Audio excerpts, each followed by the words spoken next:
ईमानदार गाय। आनंदपुर नाम के एक छोटे राजा नाम का एक गौशाला पालक रहा करता था। उसके गौशाले में कई सारे गाय थे। हर रोज राजा अपने गायों को नजदीक के जंगल में चराने ले जाता था।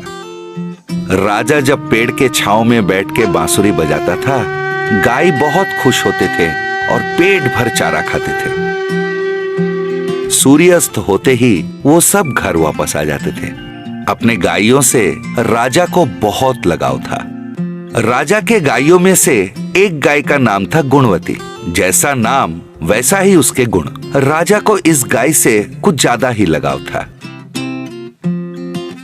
एक दिन गुणवती को एक बछड़ा हुआ। बछड़े को देखकर राजा बहुत खुश हुआ।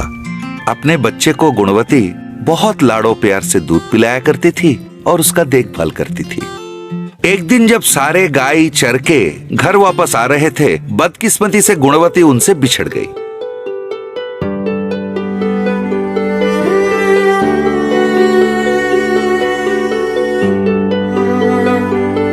वो बेचारी अकेली डर डर के जंगल में से गुजरने लगी।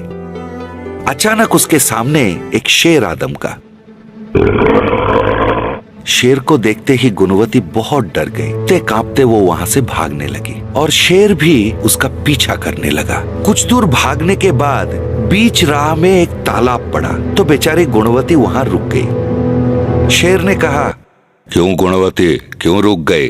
पानी को देख के डर गई या थक गई? तुम सोच रहे हो तुम्हारा नाम मुझे कैसे पता? मुझे तुम्हारे बारे में सब कुछ पता है। मैं तुम लोगों पे कई दिनों से नजर रख रहा था, मौके के ताक में बैठा हुआ था।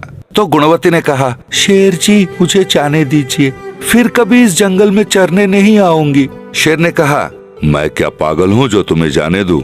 सारे गायों में से सबसे ताजा तंदुरुस्त तो तुम ही हो। कई दिनों से मैं तुम्हारे गोश्त खाने का इंतजार में था। ये मौका थोड़ी ना हाथ से जाने दूंगा। गुणवती ने कहा, शेर जी कुछ ही दिन पहले मुझे बछड़ा हुआ, आप मुझे मार दोगे तो वो अनाथ हो जाएगी, कृपा करके मुझे जाने दो। शेर ने कहा, तुम्हें बछड़ा हुआ है तो मैं क्या करूं? उसकी जिंदगी से मेरा क्या लेना देना? गुणवती ने कहा, ऐसा मत कहिए शेर जी, मैं समझ गई हूँ कि मेरी मौत निर्धारित है। मैं ये भी समझ गई हूँ कि भाग के मैं बच नहीं पाऊंगी। फांसी देने से पहले कैदी का आखिरी इच्छा पूछा जाता है।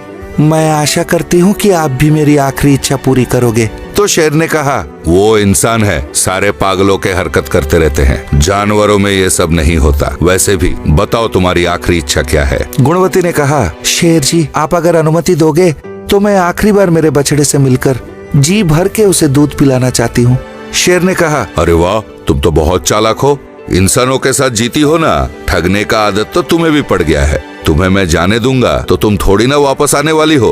गुणवती ने कहा, शेर जी मैंने कभी अपनी बात से नहीं मुकरा। अपने बछड़े की और भगवान की कसम खा के कहती हूँ, मैं दूध पिला के जरूर वापस आऊंगी। शेर ने कहा, ठीक है तो जाओ, मैं भी देखता हूँ तुम अपनी जुबान की कितनी पक्की हो। फिर गुणवती दुखी मन लेकर अपने घर वापस आई। अपनी माँ का राह देख रहा बछड़ा दौड़ के आया और दूध पीने लगा। बाकी गाय भी उनके पास आ गए। तब गुणवती ने सारी बात उनसे कही। तब एक दूसरे गाय ने कहा, गुणवती तू क्या पागल हो गई है? फिर से वापस जाना चाहती है? तुम्हें कहीं जाने की जरूरत नहीं है, मालिक को सारी बात समझा के आते हैं, तू यही रुक। तो गुणवती ने कहा, ये गलत बात है सखियों, अगर ये सारी बातें मालिक को पता चलेगा तो शायद उनकी जान पे भी बनाएगी। ये मैं नहीं चाहती हूँ, अपनी जुबान से मुकरना गलत बात है। बेचारा शेर भूखे पेट मेरी इंतजार कर रहा होगा, मैं उसे ठगना नहीं चाहती। मैं आशा करती हूँ मेरे जाने के बाद मेरे बछड़े को अपनी बछड़े की तरह पालोगे। तब बछड़ा रोने लगा, माँ माँ मत जाओ माँ, तुम्हारे बिना मैं रह नहीं पाऊंगा। तुम नहीं रहोगी तो मुझे दूध कौन पिलाएगा, कहानियाँ कौन सुनाएगा, मैं किसके पास सोऊं माँ, मत जाओ माँ। वो कहने लगा। तो गुणवती ने कहा, देखो बेटा आज से ये सारे तुम्हारे माँ हैं, मेरे बारे में भूल जाओ। अगर दूसरी जन्म होगी तो फिर मिलेंगे। ज्यादा शैतानी मत करना, अच्छे बच्चे की तरह रहना। ठीक है अब मैं चलती हूँ।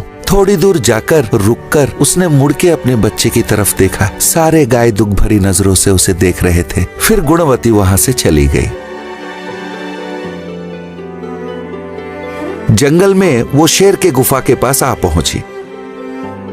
शेर जी, मैं आ गई हूँ, माफ करना, आने में थोड़ी देरी हुई, मुझे माफ कर दीजिएगा, मैंने काफी देर आपको भूखा रखा, आइए मुझे खाकर अपनी भूख मिटा लीजिए। उसके बातें सुनकर शेर गुफा से बाहर आया। गुणवती को वहाँ खड़ा देखकर वो चौंक गया। उसने कहा, तुम्हारी ईमानदारी देख के मैं चौंक गया हूँ। इंसानों के बीच में रहकर भी इतनी ईमानदारी। तुम जैसे ईमानदार और सत्यवादी को मार के खाऊंगा तो इस जंगल में मुझसे बड़ा पापी और कोई नहीं होगा। मुझे पाप का बोझ नहीं चाहिए। आज से तुम और मैं दोस्त हुए। तुम्हें और तुम्हारे साथी गायों को इस जंगल में बाकी जानवरों से मैं रक्षा करूंगा। तुम लोग इस जंगल में आजादी से जहाँ चाहे वहाँ चरना। जाओ, जाके अपने बच्चे का देखभाल करो। तब गुणवती बहुत खुश होकर वापस चली गई। गुणवती को वापस आते हुए देख सारे गाय बहुत खुश हुए। इसके बाद गुणवती अपने बछड़े के साथ खुशी खुशी रहने लगी। तो बच्चों, ईमानदारी हमारा धर्म है। ईमानदार का ईमानदारी ही उसका रक्षा होता है। अच्छी लगी हमारी कहानी। बब्बर शेर और चूहा। एक बड़ी सी जंगल में एक छोटा सा चूहा रहा करता था। उसका कोई हम उम्र दोस्त नहीं था। वो किसी के साथ खेल नहीं सकता था, इसलिए बहुत अकेलापन महसूस करता था। एक दिन वो, तेरे जैसा यार कहाँ, कहाँ ऐसा याराना, याद करेगी दुनिया, गाता हुआ जा रहा था। जाते जाते उसे एक हाथी दिखा।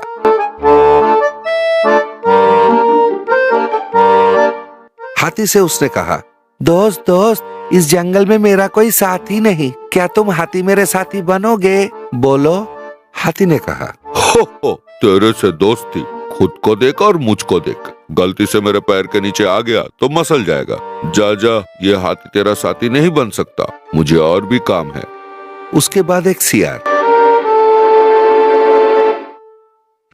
इतना छोटा है, तेरे से दोस्ती कैसे करूं? मैं बड़ा शिकारी हूं, जानता नहीं? तू जमीन के नीचे रहता है और मैं पेड़ों के नीचे। तेरी मेरी दोस्ती नहीं हो सकती, समझा? चूहे का मन बैठ गया और वो एक पेड़ की टहनी पकड़ के झूलने लगा। यारी है ईमान मेरा, यार मेरी जिंदगी, यारी है ईमान मेरी, यार मेरी जिंदगी। मनमोजी गाना गाया जा रहा था। उस पेड़ के नीचे एक बड़ा सा बब्बर शेर खर्राटे लिए सो रहा था।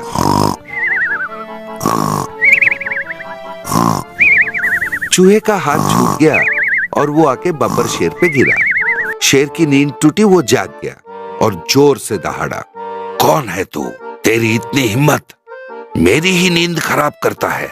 चूहा डर गया। बब्बर शेर जी, मुझे माफ कर दीजिए, खेलते खेलते हाथ फिसल के आप पे गिर गया, मुझ पे दया कीजिए, मुझे मत मारिए। शेर ने कहा, तुझे खेलने के लिए मेरा ही इलाका मिला था क्या? लगता है तुझे मौत से डर ही नहीं। रुक, तुझे अभी खाता हूँ।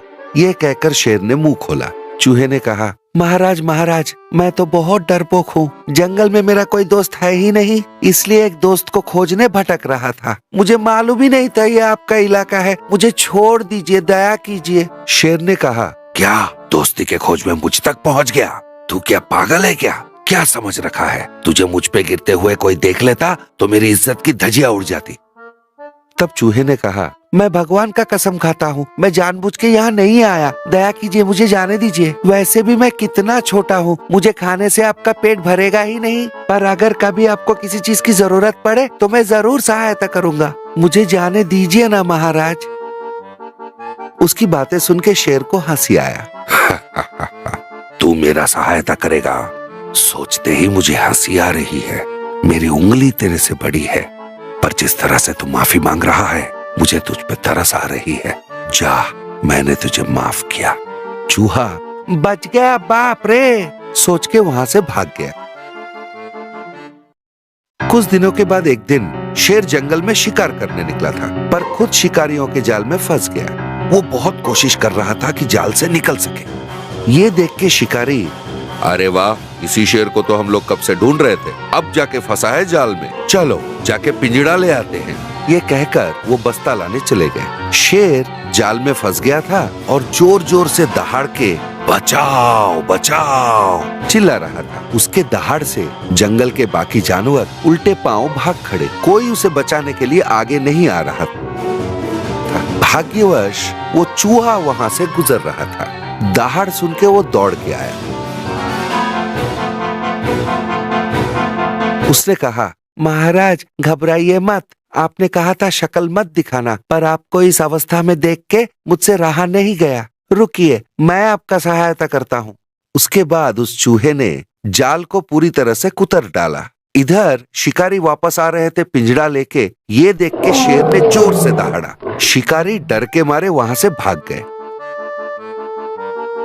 तब चूहे ने कहा, महाराज अभी मैं चलता हूँ, आज्ञा दीजिए। शेर ने कहा, रुको दोस्त, आज से हम दोनों दोस्त हैं। तू छोटा ही सही, पर आज मेरा जान बचाया तूने। मैं तेरा आभारी हूँ। दोस्ती करने के लिए कोई मापदंड नहीं होता, ये तूने समझाया मुझे। मैंने तुझे बेइज्जत किया था, मुझे माफ करना। आगे से मुझे महाराज कहकर संबोधित मत करना, दोस्त कहना। मैं बहुत खुश हो जाऊंगा। चूहे ने कहा, ठीक है दोस्त, मैं तो सोचता था इस जंगल में मेरा कोई दोस्त बनेगा ही नहीं, पर मेरी सौभाग्य, इस जंगल का राजा ही मेरा दोस्त बन गया। मैं बहुत गर्वित महसूस कर रहा हूँ। उस दिन से चूहा शेर पे चढ़ के खेलता था। ये दोस्ती हम नहीं छोड़ेंगे, वो गाता रहता था। तो बच्चों, दोस्तों के बीच आकार, धन, भाषा, प्रांत, कुल, धर्म ये सब नहीं आना चाहिए, क्योंकि इस दुनिया में दोस्ती बहुत मायने रखती है और बहुत अमूल्य है, समझे?